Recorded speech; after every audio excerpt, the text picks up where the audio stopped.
दोस्तों हमें पता है कि आप लोग एडवेंचर प्रेमी लोग हैं। ऐसे में आप लोगों को वैज्ञानिकों के टेलीस्कोप और माइक्रोस्कोप लेकर चीजें ढूंढने का जो तरीका है वो थोड़ा कम पसंद आता होगा। लेकिन दोस्तों हम आपको बता दें कि साइंटिस्ट और रिसर्चर्स हर बार बोर करने वाली डिस्कवरी नहीं करते, बल्कि कई बार हमारे सामने कुछ ऐसा भी पेश कर देते हैं जिसे देखकर हमें अपनी आंखों पर विश्वास ही नहीं होता। और आज हम आपके लिए ऐसे ही कुछ साइंटिफिक ब्रेक थ्रू लेकर आए हैं जिन्हें देखकर आप वाकई हिल जाएंगे।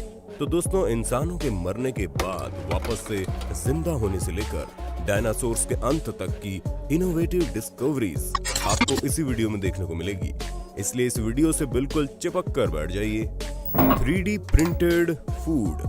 दोस्तों, अगर आपको शकला का बूम बूम सीरियल याद हो तो हमें पूरा यकीन है कि आपको ये भी याद होगा कि किस तरह वो अपनी पेंसिल से हर एक चीज बनाकर असली में ले आता था। अब वो जादुई पेंसिल बनाना तो इस समय नामुमकिन है, लेकिन हाँ, 3D प्रिंटेड फूड का चलन बहुत जल्दी आपको देखने को मिलेगा, क्योंकि दूध से लेकर मीट तक के लिए हम जानवरों पर निर्भर हैं। ऐसे में हमें जानवरों को खिलाने के लिए ज्यादा से ज्यादा पेड़ काटने पड़ते हैं, जिसकी वजह से डायरेक्टली या इनडायरेक्टली हमारे वातावरण का काफी नुकसान होता है। ऐसे में दोस्तों, स्पेन में मौजूद नोवा मीट नाम की कंपनी ने 3D प्रिंटेड फूड तैयार किया है, जिसमें वो लोग मीट को प्रिंट करके तैयार करते हैं। हालांकि ये बिल्कुल असली मीट नहीं होता, लेकिन जो चीज तैयार होती है वो असली से कम लाजवाब और हेल्दी भी नहीं होती। ऐसे में इस तरह से फूड प्रिंट करने से न सिर्फ एनवायरनमेंट की बचत होगी, बल्कि जानवरों की भी हत्या कम हो जाएगी, जो कि वाकई में एक बहुत ही बेहतर विकल्प है। Solar roads.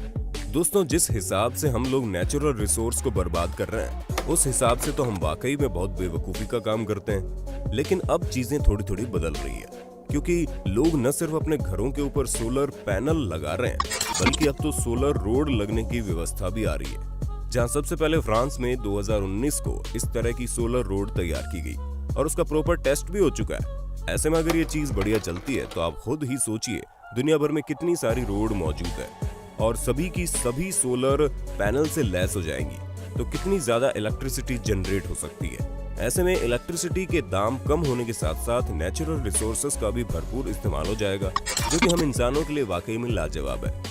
क्या पता कुछ दिनों में सोलर पैनल से लैस गाड़ियां भी आ जाए, क्योंकि अब जब प्रकृति हमें इतना कुछ दे रही है तो हमसे बड़ा बेवकूफ कोई नहीं होगा अगर हम उसे सही ढंग से इस्तेमाल न कर पाए। Zombie pig brain. अच्छा चलिए बताइए, जब आप पिग यानी कि सुअर का नाम सुनते होंगे तो आपके दिमाग में क्या आता होगा? क्योंकि आपका तो पता नहीं, लेकिन हमारे दिमाग में गंदे बदबूदार जानवर का ख्याल आता है, जिन्हें गंदगी में रहने में मजा आता है। पर दोस्तों, वैज्ञानिकों ने उनके बारे में खास चीज खोज निकाली है, जो कि हम इंसानों के लिए काफी कारगर साबित हो सकती है।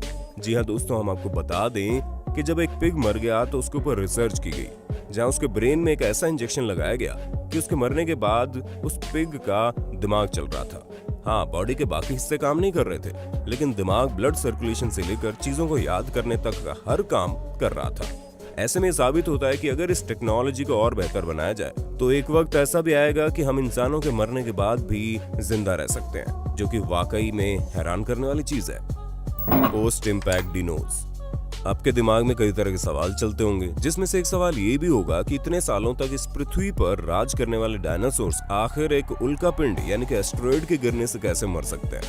तो दोस्तों, हम आपको बता दें कि वैज्ञानिकों ने इसके बारे में सटीक जवाब ढूंढ लिया है, जहां उनका कहना है कि जब एस्टेरॉयड धरती पर गिरा होगा तो उसका विस्फोट 10 बिलियन एटॉमिक बम जितना भयानक रहा होगा, जिसकी वजह से सभी डायनासोर्स वेपोर में बदल गए और उसी के कुछ मिनटों के अंदर ज्वालामुखी फटने लगे, जिसकी वजह से उसका लावा इतना ज्यादा हाई लेवल पर आ गया कि उसका असर सीधे चांद तक हो रहा था। वहीं दूसरी तरफ इतने बड़े धमाकों की वजह से पूरा आसमान काला हो गया, जिस कारण एनवायरनमेंट में सल्फर डाइऑक्साइड भर गया, जिसकी वजह से सभी डायनासोर्स एक एक करके मर गए। Robot controlling army helmet. अब जमाना कितना ज्यादा एडवांस हो रहा है ये तो हम और आप दोनों ही जानते हैं। ऐसे में हर देश की आर्मी यही सोच रही है कि कैसे भी करके रोबोट आर्मी को खड़ा किया जाए, यानी कि रोबोट देश के लिए जंग लड़े, ताकि जंग जीती भी जा सके और तो और किसी इंसान की जान भी ना जाए। और चीजों को संभव बनाने के लिए कई सारे वैज्ञानिक सालों से लगे भी पड़े हैं, लेकिन अब पूरी तरह से रोबोट पर भरोसा तो नहीं किया जा सकता, क्योंकि इस चीज का नमूना आप लोगों ने रजनीकांत की रोबोट फिल्म में देख ही लिया होगा। ऐसे में रोबोट को कंट्रोल करने के लिए एक अलग तरह के हेलमेट तैयार किए जा रहे हैं, जिसकी मदद से रोबोट वो बातें सुन और समझ पाएंगे जो उनसे बोली जाएंगी, और फिर वो उसी हिसाब से जंग में एक्शन लेंगे, जिससे चीजें अंडर कंट्रोल रहेंगी। तो दोस्तों हमें पूरी उम्मीद है आपको अपने होस्ट और दोस्त सैम की वीडियो में मजा आ रहा होगा। अगर हाँ तो वीडियो को लाइक करते चलिए ताकि हम फ्यूचर में इसी तरह के इंटरेस्टिंग वीडियोस लाते रहें। Customized cancer vaccine. अब दोस्तों ये बात तो हम सभी जानते हैं कि कैंसर कितनी भयानक बीमारी है जिसका तोड़ निकाल पाना अभी तक नामुमकिन सा लगता है, क्योंकि अगर एक बार इंसान को कैंसर हो गया और उसका कैंसर गंभीर रूप से ग्रसित हो गया तो इसे इस बात की बहुत कम उम्मीद है कि वो ठीक हो पाएगा। ऐसे में कैंसर से हर साल कितनी सारी जानें जाती हैं ये तो हमें आपको बताने की जरूरत भी नहीं है, और इसी वजह से वैज्ञानिकों ने कैंसर की वैक्सीन बनानी शुरू कर दी है। जी हाँ दोस्तों, 2019 से ही कैंसर की वैक्सीन पर काम शुरू हो गया, जिसकी मदद से शुरू में ही वैक्सीन जिस किसी को भी लग जाएगी उसके शरीर में अगर कैंसर होने वाला भी होगा तो वैक्सीन की मदद से उसकी बॉडी में जो इम्यून सिस्टम बना होगा वो कैंसर से लड़ना शुरू कर देगा, जिसकी मदद से कैंसर से मरने वाले लोगों की संख्या को कम किया जा सकता है। बस दोस्तों ये प्रार्थना करिए कि ये वैक्सीन सही सलामत बन जाए। Artificial life. अब दोस्तों आप एक और शानदार साइंटिफिक रिसर्च के बारे में सुनिए, जहां पर the great Britain research team ने एक अलग तरह की रिसर्च की है जिसमें उन्होंने एक बैक्टीरिया की मदद से उसमें कई सारे आर्टिफिशियल बैक्टीरिया जनरेट किए हैं। अब आप बोलेंगे भला ये कौन सी बड़ी बात है, तो दोस्तों हम आपको बता दें, अगर आप इसी चीज को लार्जर पिक्चर में देखेंगे तो वाकई में एक वैज्ञानिक क्रांति की तरह साबित हो सकता है, क्योंकि जब एक बैक्टीरिया को आर्टिफिशियल तरीके से बनाया जा सकता है तो हम ह्यूमन लाइफ को भी तैयार किया जा सकता है, और क्या पता आने वाले समय में ये सब कुछ संभव हो जाए। बाकी आपको क्या लगता है, अगर आर्टिफिशियल लोग इस दुनिया में बन जाएंगे तो क्या उनके साथ किसी तरह की दोस्ती रखना चाहोगे आप? क्योंकि इस तरह के लोगों को देखकर शुरू में किसी को भी घबराहट होगी, फिर चाहे वो खुद वैज्ञानिक ही क्यों ना हो। हीट विजन माइस। दोस्तों चूहे ऐसे जानवर हैं जिनके पीछे तो वैज्ञानिक हाथ धोकर पड़े रहते हैं, क्योंकि सबसे पहला एक्सपेरिमेंट वैज्ञानिक चूहों पर ही करते हैं। और यहाँ भी एक एक्सपेरिमेंट हुआ है जिसमें चूहों के अंदर कुछ ऐसा इंजेक्ट किया गया जिसकी मदद से उनकी आंखों में हीट विजन लग गया और वो अंधेरे में भी देख सकते हैं। दोस्तों चूहों पर करीब 10 दिन के लिए ये एक्सपेरिमेंट किया गया और उन्हें कोई भी साइड इफेक्ट नहीं हुआ। ऐसे में अगर इस तरह का कुछ हम इंसानों पर इंजेक्ट किया जाएगा तो हम रात के अंधेरे में बड़े आराम से चीजों को देख पाएंगे, और इस चीज का इस्तेमाल आर्मी वालों पर किया जाएगा ताकि वो फ्यूचर में रात के अंधेरे में हीट डिस्ट्रक्टिव डिवाइसेस को भी देख सकेंगे।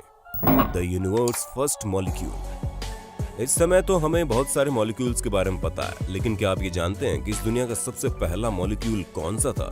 क्योंकि दोस्तों इस दुनिया का सबसे पहला मॉलिक्यूल बिग बैंग थ्योरी के जस्ट बाद का पाया गया है, और वो कोई और नहीं बल्कि हीलियम हाइड्राइड है, जो कि हीलियम और हाइड्रोजन का मिश्रण है। ऐसे में 1925 से रिसर्चर्स ये जानने की कोशिश कर रहे हैं कि आखिर वो कौन सा मॉलिक्यूल है जो पूरे ब्रह्मांड में सबसे पहले पाया गया, और उन्हें उनकी पूरी रिसर्च में ये पता चला कि हीलियम हाइड्राइड ही सबसे पहला मॉलिक्यूल था। ऐसे में ये बात भी साबित होती है कि बिग बैंग थ्योरी भी कोई मनगढ़ंत स्टोरी नहीं है बल्कि वाकई असली है। तो दोस्तों आज के लिए बस इतना ही। उम्मीद है आपको हमारी ये वीडियो पसंद आई होगी। अगर हाँ तो इस वीडियो के बारे में कमेंट करके जरूर बताना, और ऐसे इंटरेस्टिंग वीडियोस को लगातार देखने के लिए हमारे चैनल को लाइक, शेयर और सब्सक्राइब भी कर देना। धन्यवाद।